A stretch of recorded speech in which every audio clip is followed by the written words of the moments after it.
Hey everybody, it's me, Angel Benton, and it is time for another edition of Angel Sudsy Recap, where we delve into the world of daytime television and we do a few reality shows on the side. And one of the reality shows that we're doing is Vanderpump Rules, Jax and Brittany Take Kentucky. And here's the thing about Jax and Brittany. Well, specifically about Jax. God bless him. Because this week, on this week's episode, all those things that I said about the show last week, he said them all. He vocalized everything that I was thinking. He's growing a brain. It's fantastic. He is fantastic. Very smart. He said a lot of stuff that I was thinking last week, And what was cool was that although, Brittany's father's a little bit of a tough nut to crack, he does say that, he is winning his way into, the family, but, it'll take some time to get the dad over on his side. So that's great. That's really cool. I mean, that's good. Obviously, despite the whole drinking on her property thing, Mama is in love with Jack. So that's great. That's wonderful. I think that's fantastic. I will say, though, it does. Okay, so this week was really, really touching because, as opposed to pretty much every single other female friend of Brittany's, her sister-in-law cannot have children. And she wants children. So they want to do in vitro to try to have their own babies. And if that doesn't work, then they'll adopt. But I mean, that's the goal, is to do the in vitro first, but it's expensive. I could have told her that. And they're trying to do some fundraisers to raise some money. Now, I was in my head, I'm thinking, isn't there an app for that? Yeah, GoFundMe. And sure enough, and Jax is like, isn't there an app for that? I'm like, get out of my head, Jax Taylor. Crazy. So yeah, he's like, isn't there an app for that? So anyways, but they did this little, hometown fundraiser, and Jack said, whatever is raised tonight, I will personally double. Okay. But that's great. That's wonderful. And it made Brittany cry. It made her mom cry. Like it was, and the couple themselves were beside themselves. They were so grateful because they got enough money that they needed at that one fundraiser. So that was nice, because I think they were able to raise like 11,000. And so, Jack's doubled it. So now they've got 22,000 and it only cost 20. So, that's really sweet. That's really great. Okay. So what was kind of weird, and there wasn't really any build up for, early in the episode, we saw Brittany's best friend, I think her name's Kara, lay into Jax. And it didn't really seem justified. Like, it didn't really seem like she had a good reason to lay into Jax. Like, why is she upset with Jax? What did he say? He just said, because he had mentioned that he had talked to Brittany's parents, because he was talking to her friends, because listen, if you're living with someone and you suspect that there's a problem, even if there isn't a problem, even if there's not, you should say something, right? See something, say something. Isn't that what we're all told all through our lives? So he's trying to see if there is something that he should be worried about, and what I do find kind of strange, though, is that, he had this talk with Brittany's dad, and Brittany's dad was like, I don't want you to make it look like it's Brittany's fault, or I don't want you to make Brittany feel like, it's her fault, the reason you don't get married, and blah, blah, blah. And, okay, but here's the thing. When he was talking to Brittany's mother, not Jax, when Brittany's dad was talking to Brittany's mom, he said, do you think she's feeling homesick? I'm like, you should have said that to Jax, though. That's kind of mean to not say that. And, because Jax has not gotten any sort of validation at all, because she probably was homesick. I don't know if she was full on depressed, but she might be a little bit homesick, That happens. It happens all the time, right? Um, I've experienced homesickness when I lived in Branson, Missouri. There are moments here in Vegas. I miss living in Glendale. There are times where it happens. It totally happens. I didn't really get homesick in Japan, though. I will say, everyone else by the end of the trip had really bad homesickness. I didn't have homesickness. I was there for 10 months. I was not homesick. So, anyways.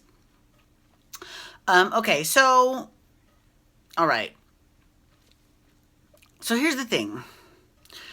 That's cool that they at least have a starting point to try to see what's going on with Brittany. So that's cool.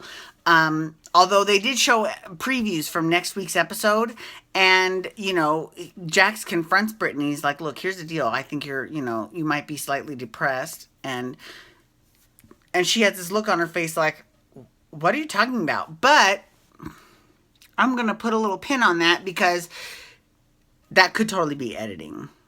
Like they could have edited that commercial. They could have used that look from earlier in the conversation or from a completely different conversation, and then they splice that to make it look a lot more dramatic than it is. Because they've done that many times. Many times they do that on purpose to try to manipulate the viewer. So I understand that.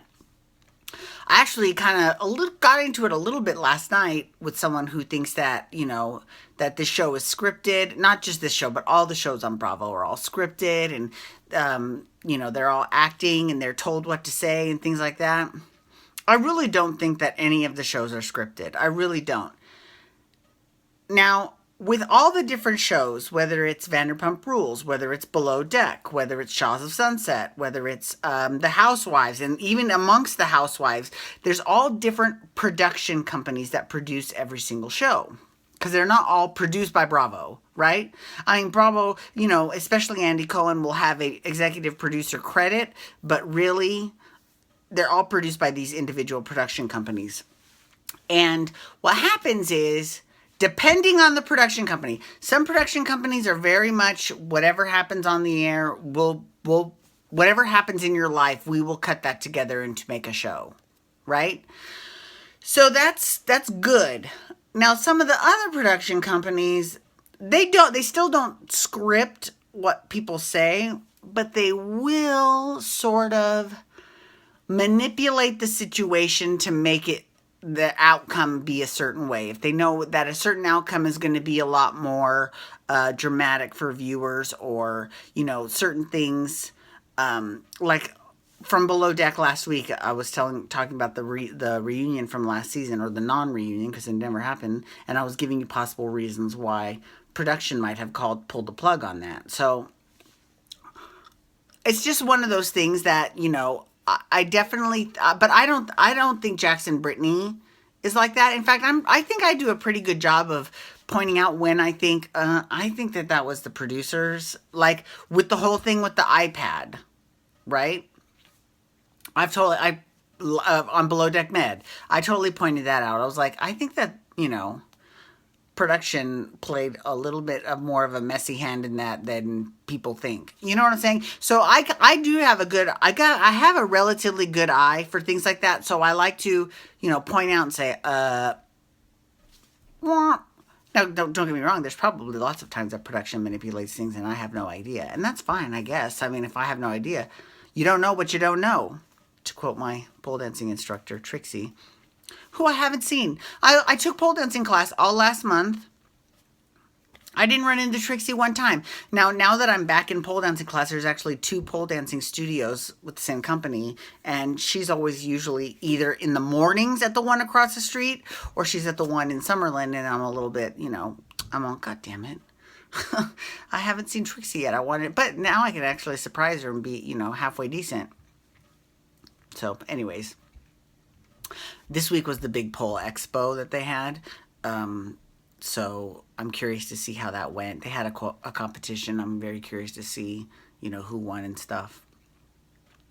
Anyways, so she ended up, I'm sorry, back to Kara. I apologize. So Kara ended up apologizing to Jax by the end of the episode because, she was totally making wild leaps, what do you mean Brittany's not worth it? And he's like, what? Where the hell is this coming from? You know, what do you mean? I never said Brittany isn't worth it. Maybe because she is worth it, I'm trying to figure out what's wrong with her. You know, or if there's anything wrong with her. There might not be anything wrong with her. So she apologized. And I mean, like, I guess what had happened was that all the girls just got sloppy drunk. And, you know, she's one of those belligerent drunks, I guess. So I don't know. It just seems a little bit, I mean, but I mean, that is very kind of like rural small town behavior, you know? So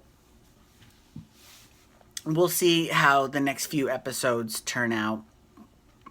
Anyways, thank you so much for logging on today. I do appreciate it. Please feel free to follow me on Twitter and Instagram at Angel Benton. You can hashtag Jackson Brittany to talk about Vanderpump Rules Jackson Brittany Take Kentucky.